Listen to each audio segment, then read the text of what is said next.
Hi there. So in this last video, we're going to cover the final of the finishing operations, the chamfering.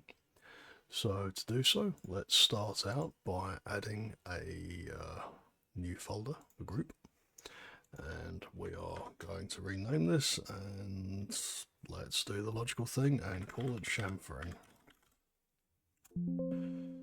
So we're going to use a couple of different methods for chamfering here. The first one is going to be the obvious route. We're going to use the inbuilt chamfering tool. So we'll go to add operation, and under rest machining we go to chamfering, and we need to reorient this because we want it to chamfer the elements in this face. So let's set that to 90. And the chamfering's actually got a pretty good auto detection system in there. So if we click on recognize, we can see that it's got everything that we want along with a couple of extras, but again, that's not the end of the world. So if we just select the extras and delete them, now I like to think those two are pretty obvious because there's no way you could get to them through this. I also want to get rid of these two here, and that's because we're going to be working on this one, and I'd like to get rid of this as well. But beyond that, everything else here is pretty much as we want it. So I'm going to click on Generate Toolpath, and yeah, that looks pretty good. So let's take a quick look at how it simulates, and we're going to simulate up to current operation. Just wait for that to finish chewing through, and then press run. I'm going to speed this up a little bit. That looks pretty good to me. You can see it's just taking the lightest cut off of there, which is exactly what we asked it to do. And everything is looking nice. So we'll speed this up a little bit. I'm not seeing anything to be concerned by in any of this. Looks pretty good to me. So yeah, we've got all of our chamfering for that part sorted. So I'm going to go back into machining, and under transformations, we're going to multiply the toolpath on the A-axis by 180 degrees, and we'll have 2 counts of it. And we'll press generate, and you can see, obviously, we've done as we have done multiple times before in this job, and we've gotten ourselves a nicely duplicated set of chamfer paths. Now the last bit of chamfering we're going to be working on is going to be on this top face here, and we're going to take a slightly different approach this time. We're not going to use the chamfering tool because that can't really handle radial transformations interpolated through the cut. Instead, we are going to go to 4D rotary, and we're going to use 4D contouring. Now, of course, it's decided that we're trying to use a different tool, which we're not going to. So I'm going to go back into the tools menu, and I'm going to grab the 4mm conical mill. I'm going to select that tool. Now, under job assignment, we are going to take a quick look at our options here. We've got edge or curve on surface, we have 5D curve, and we have drive faces, which is where we're looking at the moment.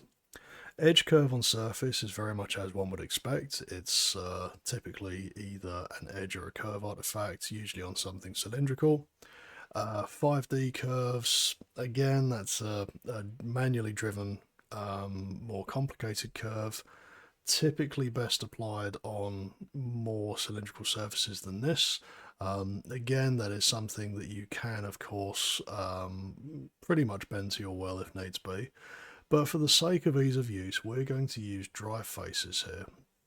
So I am going to select this chamfer face, and we're going to use smooth to propagate out the selections, go all the way around as we have there. And I'm going to click on drive faces, and we're going to click on generate. Now, obviously this isn't quite ideal as a toolpath, so we're going to make a slight change at this point. Under strategy, we're going to change tool orientation to rotary axis to normal to surface. And the reason for this is rotary axis is obviously very well suited to things that are perfectly cylindrical.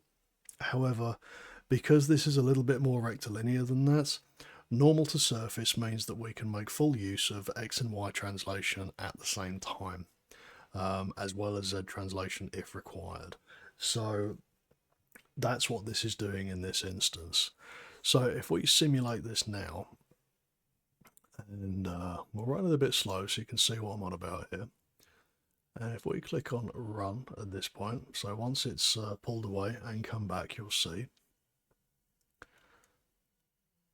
as the workpiece moves, you can see that the tool head is also moving as well. So the A-axis is not the one doing all of the work in this instance. If we'd left this as being to rotary axis, then the head would stay in a relatively fixed position, moving only really in Z, not at all in Y, which is what we needed to do for a shape like this. So telling it to move relative to the surface normal gives us an optimal result here. And with that, we have reached the end of this project. This is the final operation now, and I'm pretty convinced that this is going to come out exactly how we want it to. I'm going to speed this up a little bit now, and I'm going to check verify compare. Bear in mind we didn't simulate this second set of chamfers over here, so that'll come up in blue. But we can see, well, a very tiny amount of blue, but we can see that this exterior chamfer is looking good generally. I hope this project's been informative, and obviously if you have any questions or there's anything you wish to explore further, please do not hesitate to reach out to us and let us know.